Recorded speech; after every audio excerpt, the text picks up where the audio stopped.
Hello guys, welcome back to my channel new Niti. Last class में हमने environment as a subject शुरू किया था और हमने ये जाना कि प्रीलिम्स और मेंस में यूपीएससी के इसके क्या इंपॉर्टेंस है, क्या वेटेज है, हम इस सब्जेक्ट को कैसे आगे बढ़ने वाले हैं। और फिर हमने एनवायरनमेंट का डेफिनेशन समझा, कंपोनेंट समझा, कंसेप्ट समझा, इकोलॉजी क्या होता है वो जाना, एनवायरनमेंट्स के थ्रेड्स क्या हैं ये समझा।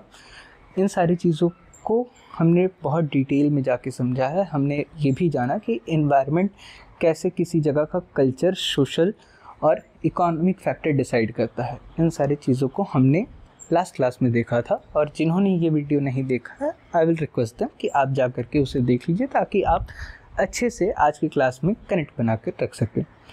सो आज की क्लास का टॉपिक है environmental adaptations in plant, level of organisations, biomes, type of biomes, ecosystem, उसको डिफाइन करेंगे, उसके कंपोनेंट्स क्या होते हैं, उसके टाइप्स क्या होते हैं, इन सभी चीज़ों को हम ध्यान से देखेंगे। फिर habitat and niche of an ecosystem को हम लोग देखते हुए आज के वीडियो को रैप अप कर देंगे। चलिए शुरू करते हैं हमारे पहले टॉपिक एनवायरमेंटल एडेप्टेशन से। So what is environmental adaptations? अब बुकिश इसका डेफिनेशन बोलें तो environmental adaptations refers to the process by which organism adjust and develop physical, behavioural, physiological traits, help them to survive, reproduce and thrive in their specific environmental conditions. ये इसका मतलब हो जाता है। अब अगर इसको हम लोग थोड़ा सिंप्लीफाई वे में समझें कि एनवायरमेंटल एडेप्टेशन वो क्रिया है जहाँ पे कोई भी स्पीशीज़, चाहे वो प्लांट हो और चाहे वो एनिमल हो। पहले हम प्लांट का एग्जांपल लेके समझाते हैं कि आर्टिक और अंटार्कटिक रीजन में जो प्लांट्स आपको देखने को मिलेंगे they are like grasses, mosses, ऐसे आपको देखने को मिलेंगे। क्यों? क्योंकि वहाँ पे एनवायरनमेंट वैसा है, वहाँ पे सनलाइट की कमी है, वहाँ पे उतना पानी नहीं है। अब समझ सकते हैं कि जो जहाँ पे टेम्परेचर आ लाइक -40 डिग्री सेल्सियस, वहाँ पे कैसे कुछ चीज़, मतलब एक डेंस फॉरेस्ट का कोई उम्मीद रख भी नहीं सकता। वहाँ के जो एनिमल्स भी आपको दिखेंगे they are a great swimmers. क्यों? क्योंकि जो भी टाइम में वहाँ पे आसपास रीजन है इधर that is covered with water और स्नो, तो उनके पास काफ़ी ज़्यादा, मतलब जैसे पोलर बियर को आप देख लीजिए, वाइट फर है, उसका हाइट, ग्रेट स्विमर, मतलब हर चीज़ उसका परफेक्ट है, वो अपने एनवायरमेंटल कंडीशंस के हिसाब से अडेप्ट कर लिया। लेकिन अब उससे अगर हम थोड़ा नीचे आते हैं तो वहाँ पे भी ठंड है, but compare to Arctic, Antarctic का टॉप रीजन, वहाँ से कम ठंड है। तो यहाँ पे जो हमें पेड़ पौधे देखने को मिलेंगे दे आर कॉनिफेरेसेंसी, लाइक वो क्रिसमस ट्री होता है ना वैसा। तो आप वो देख सकते हैं, उनके पत्ते are like very sharp in nature, एकदम वो ट्रायंगुलर शेप के होते हैं। तो यू कैन सी दैट। अब इक्वेटोरियल रीजन में अगर हम आए तो वहाँ पे हम डेंस फॉरेस्ट पा सकते हैं, मतलब ह्यूमंगस नंबर ऑफ स्पीशीज़। आप मतलब ऐसे जगह हैं जहाँ पे ह्यूमन बींग्स का survival is like very difficult. वहाँ पे आपको ईजी भी है जो वहाँ के ट्राइब्स हैं, और हार्ड भी है जो फॉरेन स्पीशीज़ हैं। अब एग्ज़ाम्पल लें कि हम जैसे शहर के लोग हैं और हमें बोल दिया जाए कि अंडमान के किसी एक ट्राइबल एरिया के साथ जाके रहना, वो उस ट्राइब के लिए भी हार्मफुल है और वो हमारे एडेप्टेशन कल्चर में भी नहीं आएगा। तो directly indirectly we both will get affected, और either one of will either not survive और गेटिंग डाई सूनर। जैसे कि भारत में ऐसे काफ़ी सारे ट्राइब्स हैं जहाँ पे सरकार नॉर्मल सिविलियंस को जाने के लिए मना करती है, इवन सरकार खुद नहीं जाती है, क्योंकि they are very much adapted to their own environment, they are not adapted to our environment. वो यहाँ आएंगे तो वो मर जाएंगे, ऐसा उनका हाल है। तो चाहे इंसान हो, जानवर हो या फिर प्लांट्स हो, वो सब के सब अपने एनवायरनमेंट के हिसाब से अपना सारा क्या कहते हैं, बॉडी का फीचर्स डिफाइन करते हैं। ठीक है, let's take one more example, desert area. Desert area में पानी की स्कार्सिटी रहती है। वहाँ पे जो प्लांट है, लाइक एग्जांपल लेते हैं कैक्टस। कैक्टस उसका जो पत्ता है वो स्पाइंस है उसके। क्यों? क्योंकि वो वाटर वेस्टेज को से बचना चाहता है। फिर उसका पूरा बॉडी आप ग्रीन कलर का देखेंगे ताकि वो कम रिसोर्स को मैक्सिमम यूटिलाइज कर सकें। एनिमल्स का बात करें तो कैमल्स पे आते हैं। कैमल्स की किडनी बहुत एफिशिएंट होती है क्योंकि वहाँ पे पानी की कमी है, और पानी की कमी होने के चलते जो भी वाटर दे आर हैविंग उसको they want to utilise at maximum.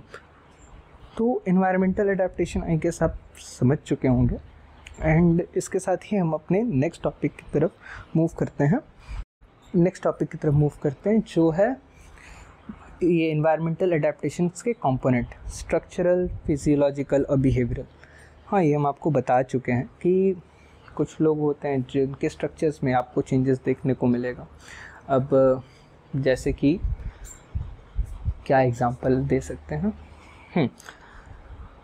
African elephant के ईयर्स बड़े होते हैं। क्यों? क्योंकि वहाँ पे टेम्परेचर ज़्यादा है, और जो ये बड़े ईयर्स हैं एलिफेंट्स अपने उन्हीं ईयर को फ्लैप करके अपने बॉडी का हीट बाहर करते हैं। वेयर एज इंडियन एलिफेंट को अगर हम कंपेयर करें तो उनके ईयर्स छोटे होते हैं, उनके साइज़ छोटे होते हैं compare to those African ones.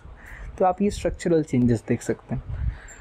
तो फिजियोलॉजिकल चेंजेस की अगर हम बात करें तो वो अपने एनवायरनमेंट के हिसाब से रहना, मतलब जैसे कि कैमल वाला एग्जांपल आपको हम दिए कि वो डेजर्ट में जो डेजर्ट एनिमल्स हैं वो लाइक उनकी kidneys are very much efficient than any other species.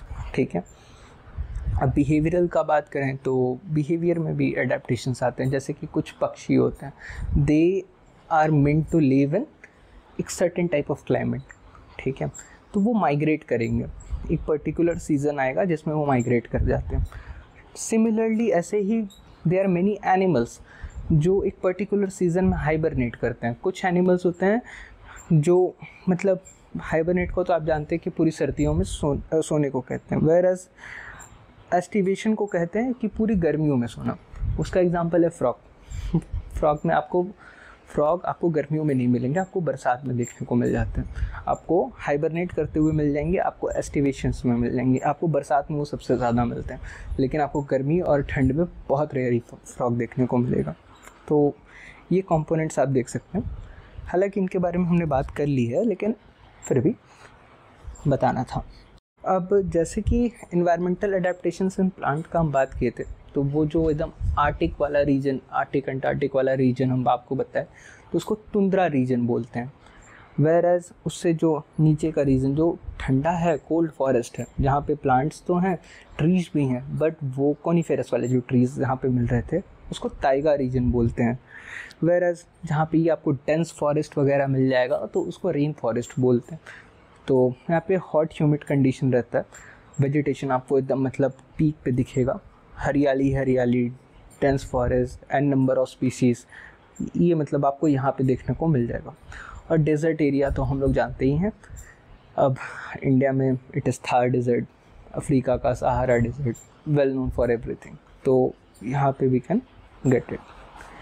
तो दोस्तों चलिए शुरू करते हैं अपने सेकंड टॉपिक के साथ, that is level of organisations. अब इसको ऐसे हम आपको सिंपली समझाते हैं, आप स्लाइड देखते रहिए और समझते रहिए कि जैसे हम जानते हैं कि किसी भी ऑर्गेनिज्म का सबसे छोटा पार्ट होता है, या किसी भी चीज़ का सबसे छोटा पार्ट होता है एक एटम। अभी के लिए एटम मान के चलते हैं, हमको पता है कि इलेक्ट्रॉन, प्रोटॉन, न्यूट्रॉन भी होते हैं, but let's stick to the atom. ठीक है। तो काफ़ी सारे जब एटम मिलते हैं तो एक मॉलिक्यूल बनता है, और जब एक मॉलिक्यूल्स के बजाय हज़ारों, लाखों और करोड़ों मॉलिक्यूल्स मिल जाते हैं तो एक सेल बनता है, और जब एक सेल, करोड़ों सेल मिलते हैं तो एक टिश्यू बनता है, बहुत सारे टिश्यूज़ को मिला के एक ऑर्गन बनता है, बहुत सारे ऑर्गन्स को मिला दें तो ऑर्गन सिस्टम बन जाता है, और ऑर्गन सिस्टम को अगर हम मिलाएं तो एक ऑर्गेनिज्म बन जाता है। और बहुत ऑर्गेनिजम्स को अगर हम एक साथ में देखें, बहुत लोगों को एक साथ में देखें तो उसको एक पॉपुलेशन बोलते हैं। ठीक है। और बहुत सारी पॉपुलेशन को एक साथ में हम देखें, जैसे कि मतलब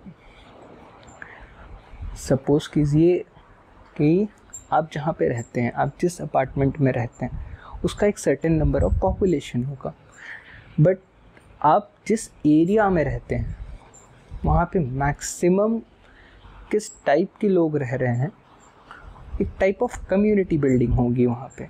तो जब बहुत सारे पॉपुलेशन मिल जाते हैं, लेट टेक एग्जांपल, एक अपार्टमेंट में लाइक 100 घर हैं, और अगर 100 घर में नहीं कम तो 4 मेंबर फैमिली है, तो 400 पीपल्स आर लिविंग, तो वहाँ पे हो गया उस जगह का पॉपुलेशन इज़ 400। बट अब उसी जगह के बदले हम 10, 20, 100 अपार्टमेंट्स को अगर हम देखें तो नंबर इज़ रियली ह्यूज। तो वो एक कम्युनिटी हो गया।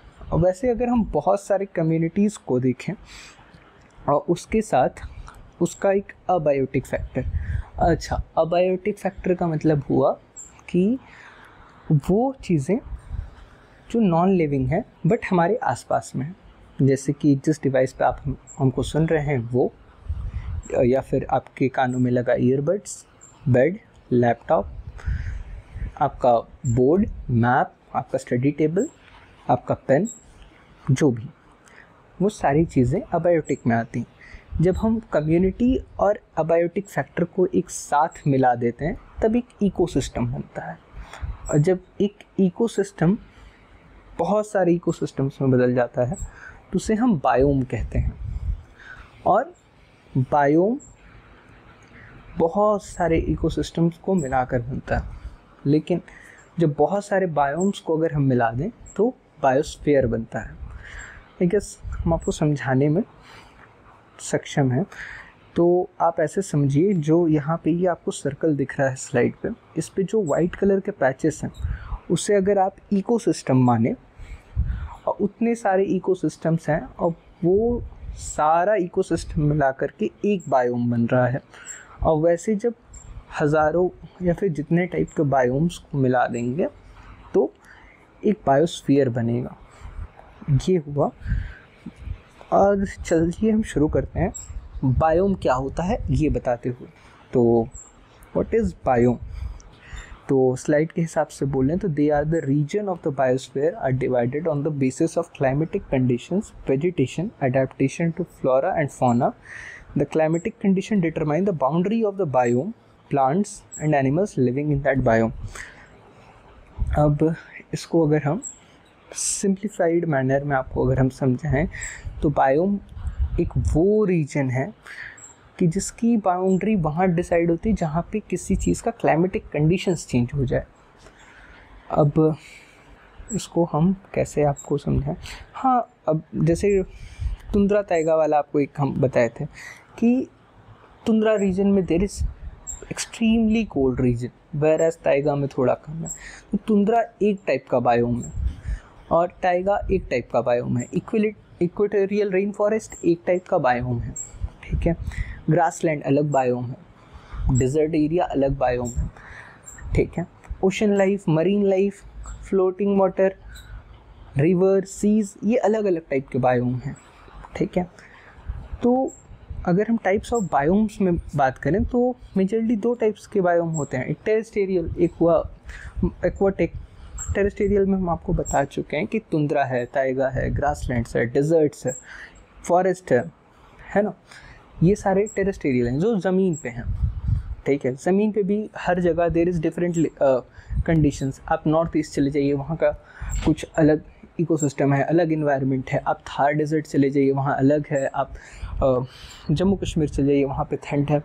So it's getting change by the changing time.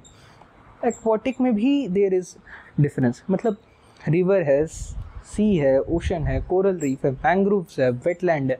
अच्छा हाँ, मैंग्रोव और वेटलैंड बहुत इंपॉर्टेंट है हमारे UPSC syllabus point of view से। तो हम इस पर स्पेसिफिकली जिस दिन इसका क्लास होगा सिर्फ मैंग्रोव और वेटलैंड पे ही बात करेंगे। आई गेस इस पर हमारे 2 क्लासेस जाएंगे, बट ठीक है। तो ये रहा बायोम के बारे में। अब चलिए थोड़ा इकोसिस्टम के बारे में बात करते हैं।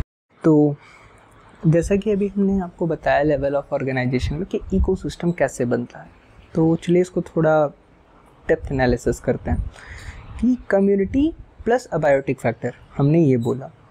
अब कम्युनिटी ऑफ लिविंग ऑर्गेनिज्म जो होता है, मतलब कि एक बहुत बड़ा पॉपुलेशन, ठीक है, या फिर एक कम्युनिटी, ठीक है, वो और जो उसके आसपास के सराउंडिंग है, जैसे कि ये मिट्टी, ज़मीन, मार्बल्स, वॉल्स, हर एक चीज़ जो उसके साथ नॉन लिविंग थिंग्स है और उनके साथ जैसा वो इंटरेक्ट कर रहा है, उन सिस्टम्स में रह के जैसा इंटरेक्शन हो रहा है, ठीक है, उसे हम इकोसिस्टम कहते हैं, ठीक है।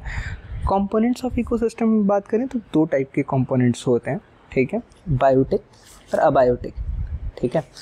तो बायोटिक की भी अगर हम बात करें तो वहाँ पे आपको मिल जाते हैं प्रोड्यूसर्स, कंज्यूमर्स और फिर आपके डिकम्पोजर्स। प्रोड्यूसर्स आप मेनली प्लांट्स ही मानिए, ठीक है, लेकिन उन प्लांट्स को भी एनर्जी, मतलब main source of energy is sunlight, ठीक है।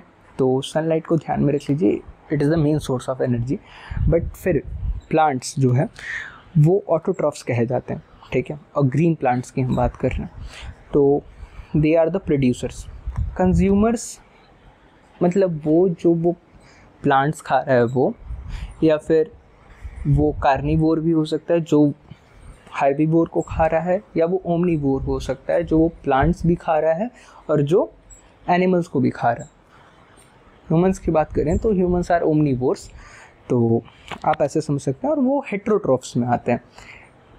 हम जो ये सब बोल रहे हैं ऑटोट्रॉफ्स, हेट्रोट्रॉफ्स, यूपीएससी ने इन सब पे क्वेश्चंस पूछे हैं। यूपीएससी ने नहीं तो स्टेट पीसीएस में जब उन्हें फैक्चुअल जाना होता है तो वो यहाँ से क्वेश्चंस उठा लेते हैं। तो आप प्लीज़ इन्हें मार्क डाउन करते हुए चलिए। और डिकम्पोजर्स को, जैसे माइक्रोब्स हो गया, इन्हें हम सेट्रोट्रॉफ्स कहते हैं, जैसे बैक्टीरिया, फंगई, ठीक है। ये हमारे जो मतलब इस एनवायरनमेंट की बोलें तो ये क्या कहते हैं, रिसाइकल बिन वाला काम करते हैं ये लोग, ठीक है। अब कोई प्लांट अगर मर गया या एनिमल मर गया, ठीक है, तो उन्हें ये खा पी करके उनको नॉर्मली वापस उसी फॉर्म में ये कन्वर्ट कर देते हैं जिस फॉर्म में पहले एनर्जी था। चलिए इसको थोड़ा अच्छे से समझाते हैं, बायोटिक कंपोनेंट्स को अच्छे से बताते हुए। जैसे एक प्रोड्यूसर्स प्लांट की अगर हम बात करें तो वो अपना खाना बना रहा होता है सनलाइट यूज़ करके, फोटोसिंथेसिस का प्रोसेस यूज़ करके। तो जो सनलाइट आया वो एक मतलब सिंपल इनऑर्गेनिक सब्सटेंस था, ठीक है। जो वो एनर्जी था वो सिंपल इनऑर्गेनिक था, अब उसको वो कॉम्प्लेक्स एनर्जी फॉर्म में कन्वर्ट कर दिया, कॉम्प्लेक्स ऑर्गेनिक सब्सटेंस में, ठीक है। अब वो उसका फूड हो गया, तो वो वैसे अपना खाना बनाया, ठीक है। लेकिन अब कंज्यूमर को अगर हम ध्यान में देखें तो वो अपना खाना ख़त्म कर रहा है, वो जो कॉम्प्लेक्स ऑर्गेनिक सब्सटेंस है, वो जो प्लांट बनाया अपना फोटोसिंथेसिस प्रोसेस यूज़ करके, वो जो प्लांट बनाया वो उसको कंज्यूम करके, वो ऑर्गेनिक सब्सटेंस को कंज्यूम करके एक हार्बीवोर, एक कार्निवोर, एक ओमनीवोर अपना खाना कंप्लीट कर रहा है। लेकिन अब डिकम्पोजर का बात करें, अब चाहे वो प्लांट्स हो, अब चाहे वो एनिमल्स हो, एक टाइम के बाद जब वो मर गया तो वो जो कॉम्प्लेक्स ऑर्गेनिक सब्सटेंस था, ये बैक्टीरिया और फंगाई वहाँ जाएंगे, उस कॉम्प्लेक्स ऑर्गेनिक सब्सटेंस को वापस से सिंपल इनऑर्गेनिक सब्सटेंस में कन्वर्ट कर देंगे, और हम इन्हें कह सकते हैं कि they are recycling the nutritions again to the back of the original forms. तो हम जो खाते हैं हम वो नेचर को वापस भी दे देते हैं, और फिर वही नेचर हमें वो साइक्लिक प्रोसेस में देता है। इसे न्यूट्रिशन साइकिल्स में भी हम आपको समझा सकते हैं कि न्यूट्रिशन साइकिल जो होता है वो हमेशा साइक्लिक इन नेचर है, वो कभी चेंज नहीं होने वाला। मतलब अगर जो प्रोड्यूसर है, ठीक है, अगर वो फोटोसिंथेसिस यूज़ करके खाना बना रहा है तो कंज्यूमर उसको खा रहा है, और डिकम्पोजर फिर उन्हीं डेड डिके मैटर को कन्वर्ट कर दे रहा है जिस फॉर्म में वो एनर्जी इनिशियली आया था, इनऑर्गेनिक सब्सटेंस में वो आया था, और इनऑर्गेनिक सब्सटेंस में वो डिकम्पोजर उसको वापस से कन्वर्ट कर दिया। तो आप ये देख सकते हैं एक साइक्लिक लूप है। वेयर एज जो एनर्जी फ्लो हो रहा है, आप वो देखिए कि प्रोड्यूसर को सबसे ज़्यादा एनर्जी मिला क्योंकि वो डायरेक्ट सन से लिया, अपना खाना बनाया, खा लिया, ठीक है। फिर उसका कुछ अपना लाइफ प्रोसेस होगा, जैसे ट्रांसपिरेशन, रेस्पिरेशन, रिप्रोडक्शन, ठीक है, प्लांट्स में भी है, तो वो काफ़ी सारा एनर्जी उसमें यूज़ कर लिया, ठीक है। अब बची कुची जो एनर्जी थी, मतलब सपोज़ कीजिए तो वो 10% एनर्जी कंज्यूमर को गई, ठीक है, और लाइक हार्बीवोर को गया जैसे कि 90% किसी प्लांट का अगर 100 जूल एनर्जी उसको मिला है, ठीक है, तो उसमें से 90 जूल जो एनर्जी है वो प्लांट अपने लिए ही इस्तेमाल कर लिया, और जो 10 जूल है मान लीजिए वो कोई हार्बीवोर खा के अपने अंदर ले लिया, फिर वो 10 जूल जब कोई कार्निवोर उसको खाएगा, उस हार्बीवोर एनिमल को, मान लीजिए जिराफ को टाइगर खाएगा, तो वो 10 जूल के बदले उसको सिर्फ 1 जूल मिलने वाला है उस टाइगर को। ऐसे ऐसे करके ये हम आपको पढ़ाएंगे pyramid level of energy flow में, कि कैसे एनर्जी 10% रूल कैसे काम करता है, वो हम आपको समझाएंगे। तो ये 10% रूल के हिसाब से एनर्जी फ्लो किया जा रहा है नीचे से, मतलब जो प्रोड्यूसर है उसके पास सबसे ज़्यादा एनर्जी, फिर फर्स्ट डिग्री कंज्यूमर के पास उससे कम मतलब 10%, फिर उससे कम सेकंड डिग्री, फिर उससे कम टर्शियरी, ठीक है, ये इसका लेवल है। वैसे अगर एनर्जी फ्लो की बात करें तो वो हमेशा यूनिडायरेक्शनल इन नेचर है, मतलब प्रोड्यूसर से कंज्यूमर को ही जाएगा, ठीक है, और कंज्यूमर से फिर वो डिकम्पोजर को ही जाएगा। ऐसा है हम एनर्जी फ्लो, इसमें कोई दो राय नहीं है, it follows the same rule only. अगर हम टाइप्स ऑफ इन्वायरमेंट की बात करें तो there are mainly 3 types of environment, terrestrial, aquatic और क्या कहते हैं उसको, ट्रांजिशनल। तो ट्रांजिशनल इकोटोन होता है, इसके बारे में हम नेक्स्ट क्लास में पढ़ेंगे और काफ़ी इन डेप्थ में जाते हुए पढ़ेंगे, क्योंकि एक बहुत अच्छा कंसेप्ट है समझने के लिए और बहुत इंपॉर्टेंट कंसेप्ट भी है। तो इन्वायरमेंट या इकोसिस्टम, अब तो जो समझिए, लेट मी कलेक्ट इट। चलिए तो हम शुरू करते हैं टाइप्स ऑफ इकोसिस्टम से। जो हमारे यहाँ तो 3 टाइप के आपको इकोसिस्टम देखने को मिल जाएंगे, टेरेस्ट्रियल, एक्वाटिक और ट्रांजिशनल। ट्रांजिशनल यानी वो इकोटोन वाले, ठीक है। इकोटोन एक बहुत इंपॉर्टेंट टॉपिक है यूपीएससी पॉइंट ऑफ व्यू से, तो इसे हम नेक्स्ट क्लास में इन डेप्थ में जा कर के पढ़ेंगे, और हमारे मैंग्रोव्स वाले चैप्टर में इसका आपको बहुत अच्छा मतलब यूटिलाइजेशंस देखने को मिलेगा। तो इकोटोन को हम नेक्स्ट चैप्टर में कवर करेंगे, बट अभी के लिए टेरेस्ट्रियल पे हम लोग बात कर चुके हैं, जैसे कि tundra, Tyga, temperate grassland, tropical forest, tropical grassland. आप ज़रा सा भी टेंशन ना लीजिए, इन सब के ऊपर पर्टिकुलर एक वीडियो आएगा कि टुंड्रा रीजन कैसा, टाइगा कैसा, ठीक है, कैसा एनवायरनमेंट है वहाँ पे, टेम्परेट ग्रासलैंड क्या है, ट्रॉपिकल फॉरेस्ट क्या है, ट्रॉपिकल ग्रासलैंड क्या है, इन सारी चीज़ों पे हम इन डेप्थ जा कर के बात करेंगे। एक्वाटिक इकोसिस्टम पे अगर हम बात करें तो एक होता है मरीन और एक होता है आपका फ्रेश वाटर। मरीन में आप ओपन ओशन मान लीजिए, जो ओशन आपको ऊपर से दिख रहा है, फिर एक हो गया फिर डीप ओशन, एक हो गया कॉन्टिनेंटल शेल्फ जो इन शोर हुआ, ठीक है, मतलब लैंड और वो ओशन का जो क्या कहते हैं उसको, बाइसेक्टिंग पॉइंट जो होता है, वो एरिया जहाँ पे आपको लैंड और ओशन एक साथ देखने को मिल रहा है वो। उसके बाद डीप सी जो हमेशा अंडर डिस्कवरी में रहता है। तो फ्रेश वाटर में भी बात करें तो there is 2 types, lentic and lotic. Lentic मतलब स्टैटिक वाटर, जो वाटर एक जगह थमा हुआ है, जैसे कि आप लेक्स में देख सकते हैं, पॉन्ड्स में देख सकते हैं, वो वाटर वहीं पे स्टेडी एंड स्टिल है।